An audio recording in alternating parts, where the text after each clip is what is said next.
I'm like a bad meal. You can't keep me down. Ladies and gentlemen, my name is Esports Money, ZSM Mac 10, and welcome to what is without a doubt the dumbest video I've ever produced and will ever produce. Welcome to my Pudge jungling guide. So the way this silliness works is it doesn't, and you shouldn't do this, but someone asked me to make a Pudge jungling guide, and I said that I would, and discovered that it's completely impractical, and you should never do it. But we're gonna do it anyway. So get an Iron Talon, get yourself a pack of tangos, go out and camp the first rune. The goal of this guide is going to be Iron Talon, Stout Shield, and Bottle by about 4 minutes. If you want to swap that up a bit, you can, if you get good pulls and you play correctly and you get all the bounty runes, and by about 6:30 you can get Tranks, Stout Shield, Bottle, and Iron Talon. But because of the way experience works nowadays, it's gonna be rather slow. I don't really, whatever. Okay, so here's what we do. You're gonna choke point jungle this camp, and that's pretty much it, and this is also why the guide is very weak.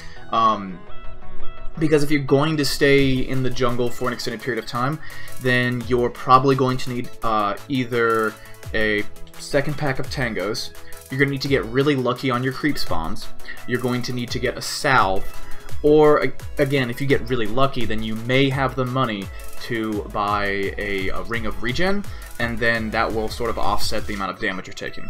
Also, once you get a Stout Shield, which camps you get is extremely important, because, like, for example, the Satyrs do 8 damage, and you block 16 when you block, so if you get a block proc on Pudge, you essentially you take a single point of damage. It rounds to a single point of damage. If you even if you don't get the block proc, you still have 3 armor because of the Iron Talon, and 3 armor on a hero that starts with 700 health is actually quite a bit. As far as skill build goes, we're not going to do anything stupid. We're going to max our hook as quickly as possible, and we can also use the hook as an occasional nuke because it is pure damage and therefore actually kind of useful. Beyond that, you're just going to get as many points into your W as possible, and you're going to get your ulti at all of the standard times. Personally, I pretty much just stick to the standard. I'm going to max my Q by level 7, I'm going to get my ult at level 6, 12, and 18, and I'm going to max my W 2nd and max Flesh Heap 3rd. However, sometimes people do put a value point into Flesh Heap because the magic resistance can help you stay alive for a little bit longer when your rot is on. Again, this is a guide where, just based on how kind of like awful it is, you don't want to miss a stack, and you also want to be like relatively careful with what I'm doing here. So getting kind of low, I'm kind of trying my best to make sure that I'm not getting hit.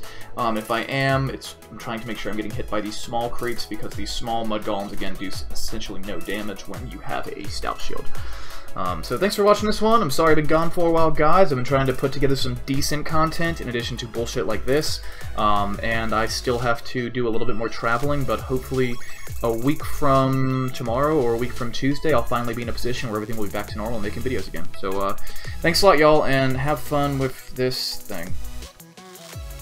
Hey y'all, Esports Money's here, and here's my face. If you enjoyed that content, hit the like button, hit the subscribe button if you want to see more content from me, and if you want to support the channel further, you can check out the Amazon affiliate links in the video description to buy all of the computer hardware that I own and use on a regular basis, and there's also an Amazon Prime referral link, so if you do not have Amazon Prime and are considering getting it, you can use that link. It costs you no additional money and helps support the channel. So, thanks a lot, and see y'all around.